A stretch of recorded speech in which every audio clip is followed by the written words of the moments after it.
माँ की ममता। हमें अम्मा जी उस वक़्त ज़हर लगती थी जब वो सर्दियों में ज़बरदस्ती हमारा सर धोती थी। लेग्स कैप्री रिस्कोना किसने देखे थे। खजूर मार्का साबुन से कपड़े भी धुलते थे और सर भी। आँखों में साबुन कांटे की तरह चुभता और कान अम्मा की डांट से लाल हो जाते। हमारी ज़रा सी शरारत पर अम्मा आग बगोला हो जाती और कपड़े धोने वाला डंडा उठा लेती, जिसे हम दुमनी कहते थे। लेकिन मारा कभी नहीं। कभी ऐन वक्त पर दादी जान ने बचा लिया, कभी अब्बा ने और कभी हम ही भाग लिए। गांव की रौनकों से दूर ऐन फसलों में बीच हमारा डेरा था। डेरे से पगडंडी पकड़कर गांव जाना अम्मा का सबसे बड़ा शॉपिंग टूर हुआ करता था। उस टूर से महरूम रह जाना हमारी सबसे बड़ी बदनसीबी। अगर कभी अम्मा अकेले गांव चली जाती तो वापसी पर हमें बरूंडे से बहलाने की कोशिश करती। हम पहले तो नन्हे हाथों से अम्मा जी को मारते, उनका दुपट्टा खींचते, फिर उनकी गोद में सर रख कर मुँह फाड़ फाड़ कर रोते। कभी अम्मा गांव साथ ले जाती तो हम उछलते कूदते खुशी खुशी उनके पीछे पीछे भागते। शाम गए जब अम्मा गांव से वापसी होती तो हम बहुत रोते हैं। हमें गांव अच्छा लगता था। माँ, हम गांव में कब रहेंगे? मेरे सवाल पर अम्मा वही घिसा पिटा जवाब देती, जब तू बड़ा होगा, नौकरी करेगा, बहुत से पैसे आएंगे, तेरी शादी होगी, वगैरह वगैरह। यूँ हम माँ बेटा बातें करते करते तरीक डेरे पर आ पहुँचते। मुझे याद है गांव में बाबा मुजफ्फर के यहाँ शादी का जश्न था। वहाँ चने भूनने वाली पट्टियाँ भी लगी थी और पटाखे भी फूट रहे थे। मैंने माँ की बहुत मिन्नत की रात इधर ही ठहर जाएं, लेकिन वो नहीं मानी। जब मैं माँ जी के पीछे पीछे रोता रोता गांव से वापस आ रहा था तो नियत में फतूर आ गया और चुपके से वापस गांव लौट गया।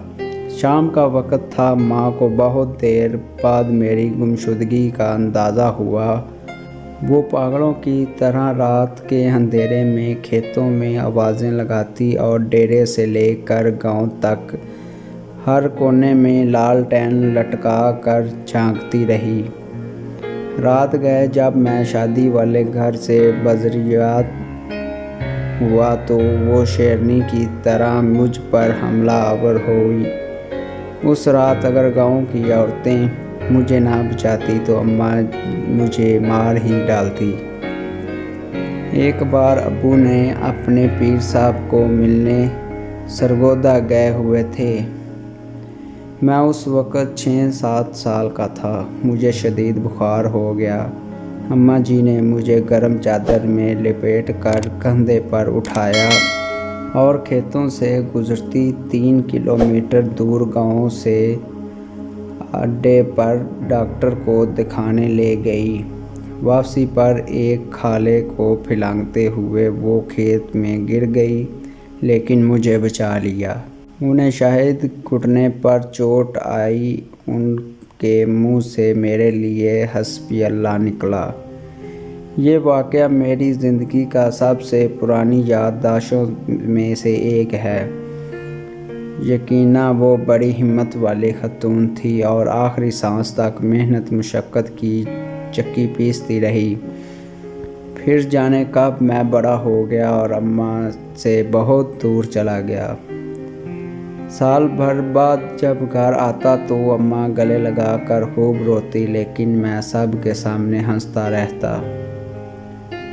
फिर रात को जब सब सो जाते तो छुपके से माँ के साथ जाकर लेट जाता और उसकी चादर में मुँह छुपाकर खूब रोता। माँ खेत में चारा काटती और बहुत भारी पंड सर पर उठाकर टोके के सामने आ फेंकती। कभी कभी खुद ही टोके में चारा डालती और खुद ही टोका चलाती। जब मैं घर होता तो मुकद्दरों भर उनका हाथ बटाता।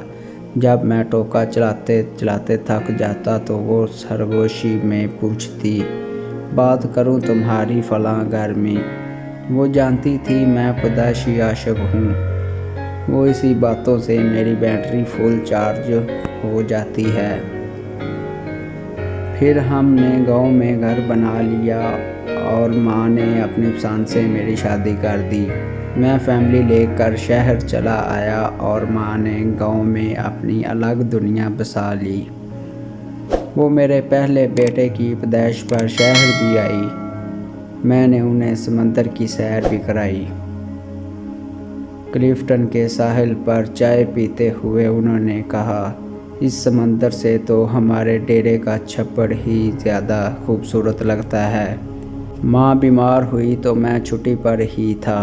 उन्हें कई दिन तक बिस्कुपान खिलाकर समझाता रहा कि मामूली पेट का दर्द है, जल्द अफाका हो जाएगा। फिर दर्द बढ़ा तो शहर के बड़े अस्पताल ले गया, जहां डॉक्टर ने बताया कि जिगर का कैंसर आखिरी स्टेज पर है। खून की फौरी ज़रूरत महसूस हुई तो मैं खुद ब्लड बैंक बेड पर जा लेटा। माँ को पता चला तो उसने दुख से देखकर इतना कहा, क्यों दिया खून खरीद लाता कहीं से, पागल कहीं का। मैं बमशक इतना कह सका, अम्मा खून की चंद बूंदों से तो वो कर्ज भी अदा नहीं हो सकता जो आप मुझे उठाकर गांव डॉक्टर के पास लेकर गई थी और वापसी पर खाला फैलाते हुए गिर गई थी। वो खिलखिला कर हंसी तो मैंने कहा, अम्मा मुझे माफ़ कर देना, मैं तेरी खिदमत न कर सका। मेरा ख्याल है कि मैंने शायद ही अपनी माँ की खिदमत की होगी, वक़्त ही नहीं मिला। लेकिन वो बहुत फरा दिल थी। बिस्तर मर्ग पर जब बार बार मैं अपनी कोताहियों की उनसे माफ़ी तलब कर रहा था तो कहने लगी, मैं राज़ी हूँ बेटा, काहे को बार बार माफ़ी मांगता है। माँ ने मेरे सामने दम तोड़ा लेकिन मैं रोया नहीं। दूसरे दिन सर भारी होने लगा तो कब्रिस्तान चला गया और कब्र पर बैठकर मुंह फाड़ फाड़ कर रोया।